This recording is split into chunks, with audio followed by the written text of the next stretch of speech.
नमस्कार। जब भी इन्वेस्टमेंट की बात होती है तो ज्यादातर लोगों का ध्यान सीधा स्टॉक मार्केट या म्यूचुअल फंड्स पर जाता है ना। लेकिन इन्वेस्टमेंट की दुनिया में एक ऐसा मजबूत पिलर भी है जिसे अक्सर लोग नजरअंदाज कर देते हैं, और वो है बॉन्ड्स।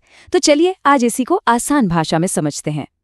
ये सवाल हर इन्वेस्टर के मन में होता है कि भाई जो मेहनत की कमाई है वो सेफ भी रहे और साथ साथ बढ़े भी। अब ये बैलेंस कैसे बनाया जाए? बस इसी मुश्किल जगह पर बॉन्ड्स एक बहुत जरूरी रोल निभाते हैं। तो इस पूरी चर्चा में हम क्या क्या कवर करने वाले हैं? पहले समझेंगे कि बॉन्ड्स आखिर होते क्या हैं, फिर देखेंगे इनके टाइप्स, फायदे, नुकसान क्या हैं, सही बॉन्ड कैसे चुनें, इस पर भी बात होगी, और आखिर में एक पोर्टफोलियो में इनकी क्या जगह होनी चाहिए। तो ठीक है, शुरू करते हैं सबसे पहले और सबसे बेसिक सवाल से कि आखिर ये बॉन्ड है क्या चीज। इसको ना बिल्कुल सिंपल तरीके से समझते हैं। मान लीजिए किसी ने किसी को पैसे उधार दिए, बदले में वो वादा करता है कि मैं हर साल थोड़ा ब्याज दूंगा और जब टाइम पूरा हो जाएगा तो तुम्हारा पूरा पैसा वापस कर दूंगा। बस एग्जैक्टली यही है बॉन्ड। जब सरकार या किसी बड़ी कंपनी को पैसों की जरूरत पड़ती है तो वो हम जैसे आम लोगों से बॉन्ड के जरिए ही उधार लेते हैं। अच्छा, ये तो समझ आ गया कि बॉन्ड क्या है। अब देखते हैं कि इंडिया में इन्वेस्टर्स के लिए आखिर कितने तरह के बॉन्ड्स अवेलेबल हैं, क्योंकि सही ऑप्शन चुनने के लिए पहले ऑप्शंस का पता होना जरूरी है। तो मोटा मोटी देखें तो ये 5 मेन कैटेगरीज हैं, लेकिन इनमें से जो सबसे कॉमन है, जहां सबसे ज्यादा लोग इन्वेस्ट करते हैं, वो है पहले 2, गवर्नमेंट और कॉर्पोरेट बॉन्ड्स। अब ये टेबल देखिए, ये इन्वेस्टमेंट के सबसे बड़े रूल को बिल्कुल साफ साफ दिखा रही है। जितना ज्यादा रिस्क उतना ज्यादा रिवॉर्ड। एक तरफ है गवर्नमेंट बॉन्ड्स, यहाँ रिस्क ना के बराबर है, बिल्कुल सेफ, पर इंटरेस्ट रेट भी थोड़ा कम मिलता है। और दूसरी तरफ है कॉर्पोरेट बॉन्ड्स, यहाँ रिटर्न का पोटेंशियल ज्यादा है, लेकिन हाँ, रिस्क भी साथ में बढ़ जाता है। देखिए, हर इन्वेस्टमेंट के सिक्के के 2 पहलू होते हैं। तो चलिए अब बॉन्ड्स के प्रोज एंड कॉन्स, यानी फायदे और नुकसान, दोनों पर एक बैलेंस नजर डालते हैं। तो देखिए, फायदे क्या है? सबसे बड़ा फायदा तो है सेफ्टी और एक फिक्स्ड प्रिडिक्टेबल इनकम, मतलब पता है कि कितना पैसा आएगा। ये किसी भी पोर्टफोलियो को एक स्टेबिलिटी देता है। लेकिन नुकसान, स्टॉक मार्केट के कंपैरिजन में रिटर्न कम होता है, और एक बहुत बड़ा रिस्क है इन्फ्लेशन, यानी महंगाई। सोच के देखिए, अगर महंगाई बॉन्ड के इंटरेस्ट रेट से ज्यादा तेजी से बढ़ गई तो असली रिटर्न तो कम हो गया ना। तो इतनी सारी बातें जानने के बाद एक नेचुरल सा सवाल मन में आता है कि आखिर बॉन्ड्स में इन्वेस्ट करना किसके लिए सही है? क्या ये सबके लिए है या फिर सिर्फ कुछ खास तरह के इन्वेस्टर्स के लिए? इसी सवाल का जवाब मिलेगा हमें अगले सेक्शन में। यहाँ हम बात करेंगे कुछ रूल्स की, ऐसे रूल्स जो एक अच्छा बॉन्ड चूज करने में मदद करते हैं ताकि एक बेहतर फैसला लिया जा सके। ये हैं वो 5 गोल्डन रूल्स। सबसे पहले क्रेडिट रेटिंग चेक कीजिए, यानी जिसने बॉन्ड जारी किया है उसकी क्रेडिबिलिटी कैसी है। दूसरा, कूपन रेट, यानी इंटरेस्ट कितना मिल रहा है। तीसरी चीज, मैच्योरिटी पीरियड, मतलब पैसा कितने टाइम के लिए लॉक हो जाएगा। चौथा, लिक्विडिटी, यानी जरूरत पड़ने पर इसे बेचना आसान है या नहीं। और पांचवा, उस पर टैक्स के क्या नियम हैं। और एक बात सबसे जरूरी, अगर सेफ्टी पहली प्रायोरिटी है तो हमेशा हमेशा AAA या AA जैसी हाई क्रेडिट रेटिंग वाले बॉन्ड्स ही चुनें। ये रेटिंग एक तरह से गारंटी होती है कि कंपनी या सरकार अपना वादा निभाएगी। चलिए, ये तो सीख लिया कि अच्छा बॉन्ड चुनते कैसे हैं, पर अब पजल का आखिरी हिस्सा कि इन बॉन्ड्स को अपने इन्वेस्टमेंट पोर्टफोलियो में कितनी और कैसे जगह देनी चाहिए। देखिए, इसका कोई one size fits all formula बिल्कुल नहीं है। किसी के पोर्टफोलियो में कितने % बॉन्ड्स होने चाहिए, ये 3 चीजों पर डिपेंड करता है: उम्र, फाइनेंशियल गोल्स और कोई कितना रिस्क ले सकता है। और ये चार्ट ना इसी बात को बड़े अच्छे से समझाता है। एक यंग इन्वेस्टर जो 20-30 साल का है, वो शायद सिर्फ 20% बॉन्ड्स में रखेगा क्योंकि वो ज्यादा रिस्क ले सकता है। लेकिन जैसे जैसे उम्र बढ़ती है, रिटायरमेंट पास आता है, तो कैपिटल की सेफ्टी सबसे इंपॉर्टेंट हो जाती है। तब पोर्टफोलियो में बॉन्ड्स का हिस्सा 75% तक भी जा सकता है।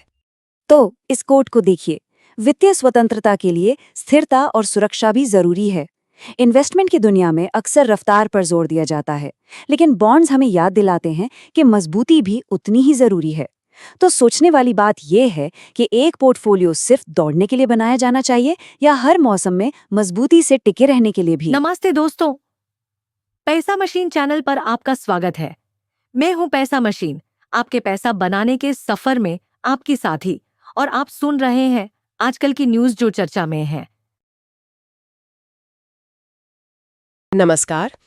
आज हम निवेश की दुनिया के एक ऐसे कोने को टटोल रहे हैं जिसे अक्सर नजरअंदाज कर दिया जाता है, लेकिन जो शायद वित्तीय स्थिरता की मजबूत नींव बन सकता है, यानी बॉन्ड्स में निवेश। हाँ, बिल्कुल एक बहुत जरूरी विषय है ये। हमारे हाथ लगे हैं पैसा मशीन चैनल के कुछ जरूरी हिस्से, खास तौर पर उनका विश्लेषण जिसका शीर्षक है बॉन्ड में निवेश, सुरक्षित भविष्य का आधार। राइट। तो हमारा लक्ष्य है बॉन्ड्स की पहेली को सुलझाना, ये असल में है क्या, काम कैसे करते हैं, हाँ, इनकी किस्में कौन कौन सी हैं। और सबसे जरूरी, जैसा कि स्रोत में भी जोर दिया गया है, कि एक सही बॉन्ड चुनते वक्त किन चीजों पर गौर करना चाहिए। अक्सर बातचीत घूमती है शेयर बाजार या म्यूचुअल फंड के इर्द गिर्द, लेकिन बॉन्ड्स भी एक रास्ता है जो मजबूत और शायद ज्यादा अनुमानित रिटर्न दे सकते हैं। तो चलिए इस गुत्थी को खोलना शुरू करते हैं। चलिए। अच्छा, तो सबसे बुनियादी सवाल, ये बॉन्ड आखिर है क्या भला? अगर हम इसे रोजमर्रा की भाषा में समझें तो क्या ये वैसा ही है जैसे किसी दोस्त को पैसे उधार देना और उससे वादा लेना कि वो ब्याज के साथ लौटाएगा? बिल्कुल सही पकड़ा। सबसे सरल रूप में बॉन्ड एक तरह का औपचारिक उधारनामा ही है, लोन एग्रीमेंट समझ लीजिए। जब सरकार को सड़कें बनानी हो, बड़ी परियोजनाएं लगानी हो या किसी बड़ी कंपनी को अपना व्यापार फैलाना हो, तो उन्हें भारी मात्रा में पूंजी चाहिए होती है। ये संस्थाएं बॉन्ड जारी करके आम निवेशकों से पैसा उधार लेती हैं। यानी ये एक तरीका है बड़ी संस्थाओं के लिए जनता से सीधे पैसे जुटाने का। हाँ, और बदले में वे एक लिखित वादा करते हैं कि वे एक तय समय तक नियमित रूप से ब्याज देंगे, जिसे तकनीकी भाषा में हम कूपन रेट कहते हैं। और जब बॉन्ड की अवधि पूरी हो जाएगी, मतलब मैच्योरिटी आ जाएगी, अच्छा, तो लिया हुआ मूलधन भी वापस कर देंगे। पर एक सवाल मन में आता है, ये बड़ी कंपनियां या सरकार सीधे बैंक से ही बड़ा लोन क्यों नहीं ले लेती? आम जनता के पास क्यों आना पड़ता है? देखिए, इसके पीछे कुछ ठोस वजह हैं। पहली, अक्सर बॉन्ड्स के जरिए पैसा जुटाना बैंकों से लोन लेने की तुलना में सस्ता पड़ सकता है, खासकर बड़ी रकम के लिए। ओके। दूसरा, ये उन्हें ज्यादा लचीलापन देता है। अब सरकार को सोचिए, हजारों करोड़ रुपए चाहिए होते हैं इंफ्रास्ट्रक्चर, स्वास्थ्य, शिक्षा जैसे विशाल प्रोजेक्ट्स के लिए। बॉन्ड्स इस जरूरत को पूरा करने का एक कारगर तरीका है। और जहां तक निवेशकों का सवाल है, उन्हें एक निश्चित आय कमाने का मौका मिलता है, और आमतौर पर शेयरों की तुलना में इसे ज्यादा सुरक्षित माना जाता है। ठीक है, ये तो समझ आया कि बॉन्ड क्या है और क्यों जारी होते हैं। अब जरा इनकी किस्मों पर आते हैं। पैसा मशीन के विश्लेषण में भी अलग अलग तरह के बॉन्ड्स का जिक्र है। भारत में कौन से मुख्य प्रकार मिलते हैं? हाँ, भारत में कई तरह के बॉन्ड्स उपलब्ध हैं। मोटे तौर पर इन्हें कुछ श्रेणियों में बांट सकते हैं। सबसे पहले और सबसे ज्यादा चर्चित हैं गवर्नमेंट बॉन्ड्स या सरकारी प्रतिभूतियां। अच्छा। जैसा कि नाम से ही जाहिर है, इन्हें केंद्र या राज्य सरकारें जारी करती हैं। इन्हें निवेश का सबसे सुरक्षित विकल्प माना जाता है, क्योंकि सरकार अपने वादे से मुकरेगी यानी डिफॉल्ट करेगी, इसका खतरा लगभग शून्य होता है।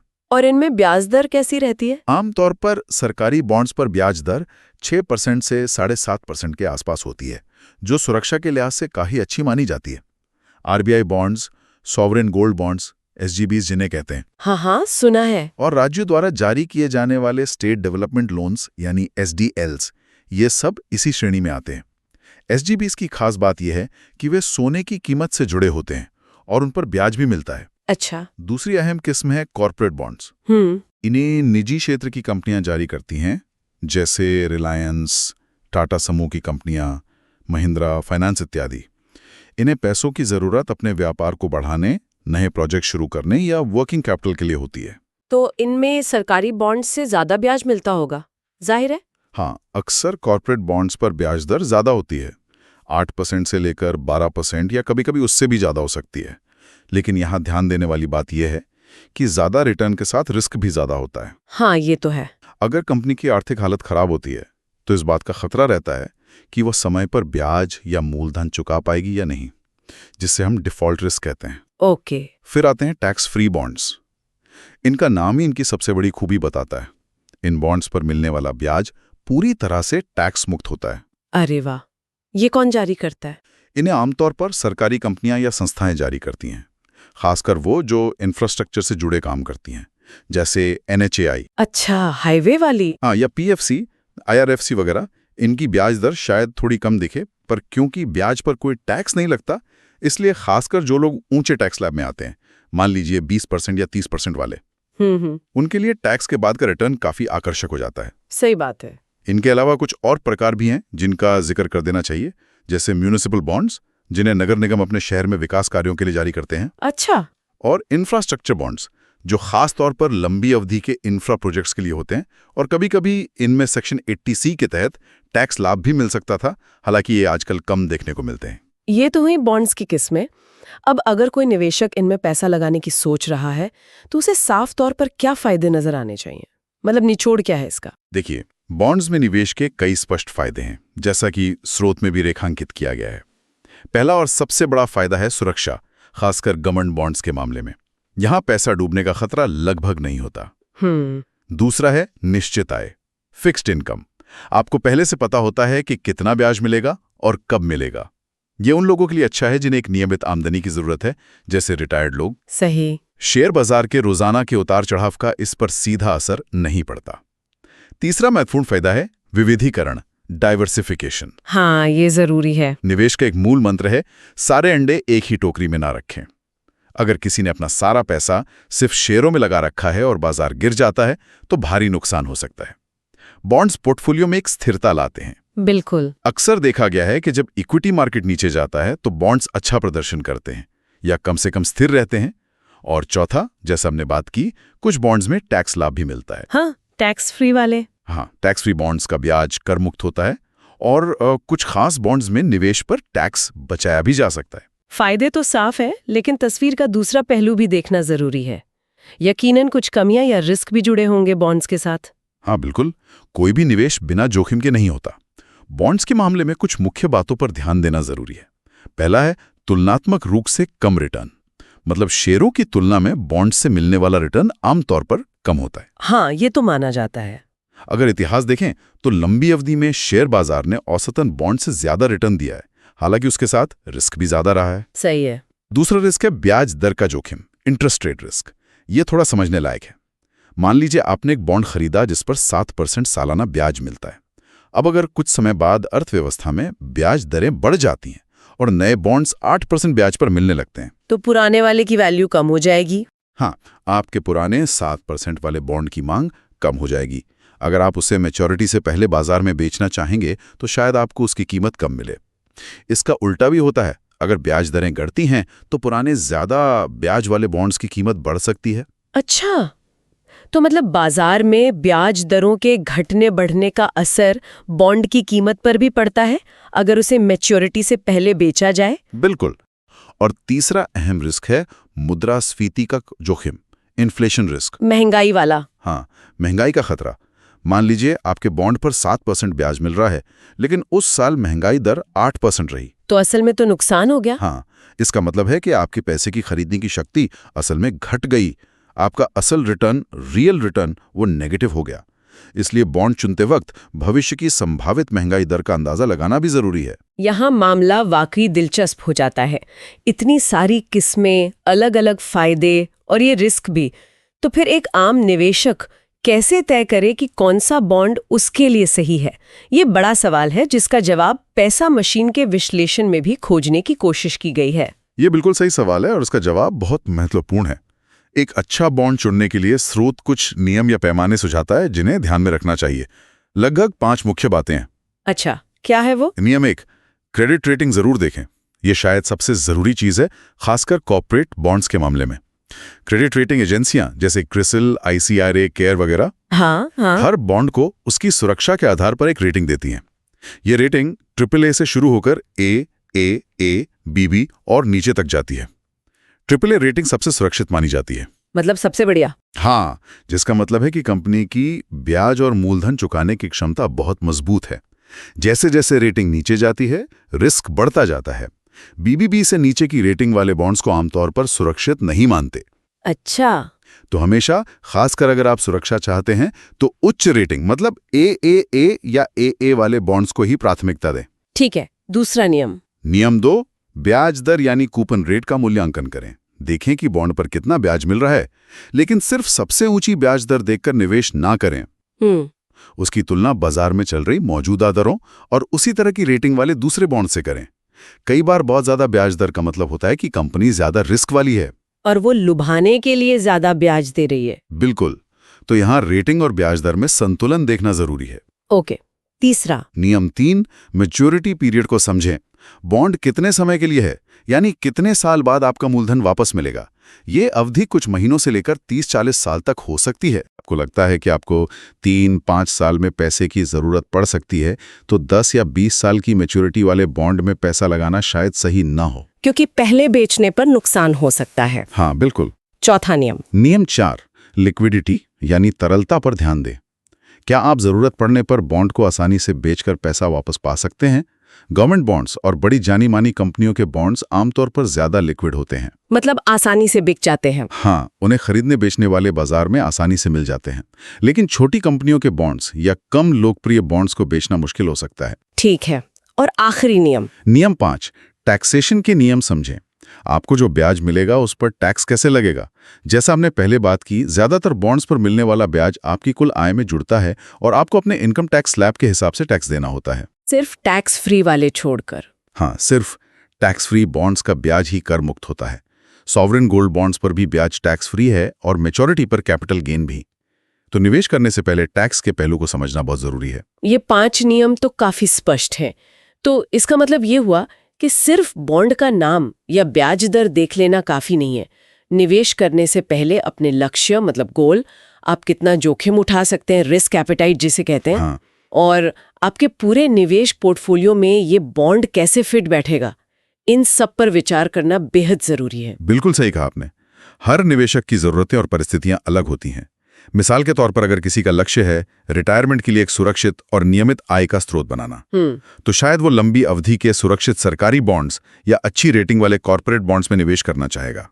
वहीं अगर किसी को 3-5 साल में घर खरीदने के लिए डाउन पेमेंट जमा करना है, तो वो शायद उतनी ही अवधि के बॉन्ड्स को देखेगा। सही। और जैसा आपने जोर दिया, संतुलन और विविधीकरण, हाँ, अपना सारा निवेश एक ही बॉन्ड या एक ही तरह के एसेट क्लास में कभी नहीं करना चाहिए। बिल्कुल। अच्छा, अगर हम बॉन्ड्स की तुलना कुछ और जाने पहचाने निवेश विकल्पों से करें तो कैसा रहेगा, जैसे FD या शेयर? हाँ, ये तुलना करने से तस्वीर और साफ हो जाती है। बॉन्ड बनाम FD दोनों ही निश्चित आय वाले साधन हैं। FD शायद ज्यादा सरल लगती है, उसे तोड़ना भी आसान होता है। हाँ, वो तो है। लेकिन बॉन्ड्स में, खासकर टैक्स फ्री बॉन्ड्स में, टैक्स के बाद ज्यादा रिटर्न कमाने का मौका मिल सकता है। साथ ही कुछ बॉन्ड्स FD से ज्यादा ब्याज भी दे सकते हैं, हालांकि उनमें रेटिंग का ध्यान रखना जरूरी है। बॉन्ड्स की कीमत बाजार में घट बढ़ सकती है, जबकि FD की वैल्यू स्थिर रहती है। ओके। और शेयरों से तुलना करें तो बॉन्ड बनाम शेयर, हाँ, ये तुलना तो सबसे आम है। शेयर बाजार में लंबी अवधि में ज्यादा पैसा बनाने की संभावना होती है, लेकिन उसमें रिस्क भी कहीं ज्यादा होता है। कीमतें बहुत तेजी से ऊपर नीचे हो सकती हैं। हाँ, वो तो रोज ही देखते हैं। बॉन्ड्स इसके उलट ज्यादा स्थिरता और पूंजी की सुरक्षा प्रदान करते हैं। एक संतुलित पोर्टफोलियो में दोनों की जगह होती है, शेयर ग्रोथ के लिए और बॉन्ड्स स्थिरता के लिए। ठीक है। और म्यूचुअल फंड्स, आजकल डेट फंड्स भी होते हैं। हाँ, बॉन्ड बनाम म्यूचुअल फंड्स, यहाँ तुलना थोड़ी पेचीदा है। इक्विटी म्यूचुअल फंड का रिस्क प्रोफाइल शेयरों जैसा ही होता है, लेकिन डेट म्यूचुअल फंड्स भी होते हैं जो अपना पैसा अलग अलग तरह के बॉन्ड्स में ही लगाते हैं। अच्छा। ये सीधे बॉन्ड खरीदने का एक विकल्प हो सकते हैं, क्योंकि यहाँ फंड मैनेजर आपके लिए बॉन्ड्स चुनता है और विविधीकरण भी हो जाता है। हालांकि डेट फंड्स में भी इंटरेस्ट रेट रिस्क और क्रेडिट रिस्क का खतरा रहता है। लोग अक्सर निवेश करते समय कुछ गलतियां कर बैठते हैं। बॉन्ड्स के मामले में ऐसी कौन सी आम चूक हैं जिनसे बचना चाहिए? हाँ, कुछ आम गलतियां हैं जो निवेशक, खासकर नए निवेशक, कर सकते हैं। पहली और सबसे आम गलती, जैसा हमने पहले भी जिक्र किया, सिर्फ ऊंची ब्याज दर के पीछे भागना और क्रेडिट रेटिंग को पूरी तरह नजरअंदाज कर देना। हाँ, ये तो बहुत कॉमन होगा। हमेशा याद रखें, असामान्य रूप से ऊंचा रिटर्न अक्सर असामान्य रूप से ऊंचे रिस्क का संकेत होता है। बिल्कुल। दूसरी गलती है अपनी जरूरत से बहुत ज्यादा लंबी मैच्योरिटी वाला बॉन्ड चुन लेना। अगर आपको 5 साल में पैसे चाहिए तो 15 साल का बॉन्ड आपकी जरूरत पूरी नहीं करेगा। और बेचने में दिक्कत होगी। हाँ। तीसरी, विविधीकरण की कमी, यानी सारा पैसा एक ही कंपनी के बॉन्ड में या एक ही तरह के बॉन्ड्स में लगा देना। रिस्की है। चौथी गलती है टैक्स के नियमों को ठीक से ना समझना, ये ना जानना कि ब्याज पर टैक्स लगेगा या नहीं और कितना लगेगा। और पांचवी, जिसे अक्सर लोग भूल जाते हैं, वो है सेकेंडरी मार्केट को अनदेखा करना। कई लोग सोचते हैं कि बॉन्ड सिर्फ पहली बार जारी होते समय ही खरीदे जा सकते हैं। अच्छा, ऐसा नहीं है। नहीं, आप लिस्टेड बॉन्ड्स को बाद में स्टॉक एक्सचेंज के जरिए भी खरीद और बेच सकते हैं। यहाँ लिक्विडिटी का पहलू महत्वपूर्ण हो जाता है। और एक बहुत ही व्यावहारिक सवाल, किसी के निवेश पोर्टफोलियो में बॉन्ड्स का कितना हिस्सा होना चाहिए? क्या इसका कोई अंगूठे का नियम है, मतलब रूल ऑफ थंब? देखिए, इसका कोई एक जादुई फॉर्मूला तो नहीं है जो सब पर लागू हो। ये बहुत कुछ निवेशक की उम्र, उसके वित्तीय लक्ष्य क्या हैं, वो कितना जोखिम बर्दाश्त कर सकता है, हाँ, सब अलग होता है। इन सब बातों पर निर्भर करता है। लेकिन एक सामान्य दिशा निर्देश या सोचने का तरीका जरूर है। जैसे युवा निवेशक, मान लीजिए 20-30 साल की उम्र वाले, जिनके पास निवेश करने के लिए कई दशक हैं, वो शायद अपने पोर्टफोलियो का छोटा हिस्सा, लगभग 20% से 25% बॉन्ड्स में रखें। और बाकी इक्विटी में? हाँ, ज्यादा जोर इक्विटी पर दें। मध्यम आयु वर्ग 30 से 45 साल वाले, वो बॉन्ड्स का हिस्सा बढ़ाकर 30% से 40% तक कर सकते हैं। जो लोग रिटायरमेंट के करीब पहुंच रहे हैं, 45 से 60 साल, उनके लिए अपनी जमा पूंजी को सुरक्षित रखना ज्यादा जरूरी हो जाता है। बिल्कुल। वो अपने पोर्टफोलियो का 50% से 60% या शायद उससे भी ज्यादा बॉन्ड्स में रख सकते हैं। और रिटायर हो चुके निवेशक 60+ साल, जिन्हें नियमित और सुरक्षित आय चाहिए, उन्हें तो ज्यादा रखना चाहिए। हाँ, वो शायद 70 से 80% या उससे भी ज्यादा हिस्सा बॉन्ड्स और अन्य फिक्स्ड इनकम साधनों में रखना पसंद करें। ये सिर्फ एक मोटा अंदाजा है। असल आवंटन व्यक्तिगत जरूरत के हिसाब से तय होना चाहिए। यहाँ एक रोचक बात सामने आती है, जिसका जिक्र स्रोत में दिए अमित के उदाहरण से भी मिलता है। अक्सर लोग सोचते हैं कि वित्तीय स्वतंत्रता, फाइनेंशियल फ्रीडम, उसका रास्ता सिर्फ तेज रफ्तार रिटर्न वाले निवेश से होकर गुजरता है। हाँ, लगता तो यही है। लेकिन पैसा मशीन का विश्लेषण इस बात पर जोर देता है कि सच्ची वित्तीय आजादी के लिए सिर्फ ग्रोथ ही नहीं, बल्कि स्थिरता और पूंजी की सुरक्षा भी उतनी ही जरूरी है। यही बॉन्ड्स की भूमिका अहम हो जाती है। अच्छा। अमित, जो 30 साल का है, अपने निवेश का 60% इक्विटी में और 40% बॉन्ड्स में रखता है। ये संतुलन उसे न सिर्फ बढ़ने का मौका देता है, बल्कि बाजार की गिरावट के झटकों को सहने की ताकत भी देता है। तो मतलब बैलेंस जरूरी है। हाँ, लंबे समय में ऐसा संतुलित पोर्टफोलियो ज्यादा मजबूत साबित हो सकता है और वित्तीय लक्ष्यों तक पहुंचना आसान बना सकता है। और अच्छी बात यह है कि आजकल बॉन्ड्स में निवेश करना पहले के मुकाबले काफी आसान भी हो गया है, जैसा कि स्रोत भी बताते हैं। हाँ, ये बहुत बड़ा बदलाव है। पहले रिटेल यानी आम निवेशकों के लिए बॉन्ड्स खरीदना थोड़ा मुश्किल होता था, लेकिन अब कई रास्ते खुल गए हैं। क्या क्या तरीके हैं? पहला तो है आरबीआई का रिटेल डायरेक्ट पोर्टल, जिसके जरिए कोई भी आम निवेशक सीधे भारत सरकार की सिक्योरिटीज खरीद सकता है। ओके। दूसरा, स्टॉक एक्सचेंज के माध्यम से एनएसई और बीएसई पर कई कॉर्पोरेट बॉन्ड्स और सरकारी बॉन्ड्स भी अब लिस्टेड हैं। जैसे शेयर खरीदते हैं वैसे। हाँ, उन्हें किसी भी सामान्य स्टॉक ब्रोकर के जरिए ठीक शेयरों की तरह खरीदा और बेचा जा सकता है। तीसरा, बहुत सारे ऑनलाइन डिस्काउंट ब्रोकर्स और फिनटेक प्लेटफॉर्म्स जैसे जीरोधा, ग्रो, अपस्टॉक्स वगैरह। हाँ, आजकल सभी यूज करते हैं। वो भी अब अपने ऐप या वेबसाइट के जरिए बॉन्ड्स में निवेश की सुविधा दे रहे हैं। यहाँ आपको कई तरह के बॉन्ड्स एक ही जगह मिल सकते हैं। बढ़िया है। भारत में बॉन्ड मार्केट अभी भी विकसित हो रहा है, खासकर रिटेल निवेशकों की भागीदारी के मामले में। लेकिन सरकार और आरबीआई इसे और ज्यादा सुलभ और आकर्षक बनाने की कोशिश कर रहे हैं। तो उम्मीद है आगे और लोग जुड़ेंगे। हाँ, जैसे जैसे जागरूकता बढ़ेगी, बॉन्ड्स आम निवेशकों के पोर्टफोलियो का एक अभिन्न हिस्सा बन सकते हैं। तो इस पूरी बातचीत का सार ये निकलता है कि बॉन्ड्स, जिन्हें अक्सर अनदेखा कर दिया जाता है, वो असल में एक बहुमुखी निवेश साधन है। हमने समझा कि ये क्या है, कैसे काम करते हैं, इनकी किस्में कौन सी हैं। हाँ, और कैसे चुने। हाँ, वो 5 नियम, फायदे और जोखिम क्या हैं, और कैसे ये एक संतुलित निवेश पोर्टफोलियो बनाने में मदद कर सकते हैं। याद रखने वाली मुख्य बात शायद यही है कि बॉन्ड्स आपकी निवेश की इमारत को वो स्थिरता और मजबूती दे सकते हैं जो सिर्फ शेयरों के भरोसे शायद ना मिले। बिल्कुल। और यहाँ एक विचारणीय प्रश्न उठता है। हम अक्सर संतुलित आहार की बात करते हैं, बैलेंस डाइट, हाँ, जिसमें सब कुछ सही मात्रा में हो ताकि शरीर स्वस्थ रहे। क्या हमें अपने निवेश पोर्टफोलियो के बारे में भी इसी तरह नहीं सोचना चाहिए? सोचने वाली बात है। एक ऐसा पोर्टफोलियो जिसमें सिर्फ तेज ग्रोथ वाले इक्विटी ही नहीं, बल्कि स्थिरता देने वाले बॉन्ड जैसे डेट इंस्ट्रूमेंट्स का भी सही मिश्रण हो। सिर्फ रफ्तार पर ध्यान देना शायद लंबे सफर के लिए काफी नहीं। मजबूत नींव और स्थिरता भी उतनी ही जरूरी है, खासकर जब मंजिल वित्तीय सुरक्षा और स्वतंत्रता की हो। बिल्कुल। क्या हमारे सुनने वाले का मौजूदा निवेश इस संतुलन की कसौटी पर खरा उतरता है? ये सोचने का विषय है।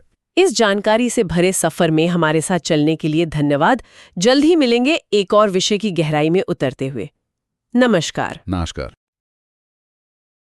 अगर आप भी सीखना चाहते हैं पैसा कमाने और बचाने के आसान तरीके, तो आज ही सब्सक्राइब कीजिए पैसा मशीन, आपका अपना फाइनेंस गुरु।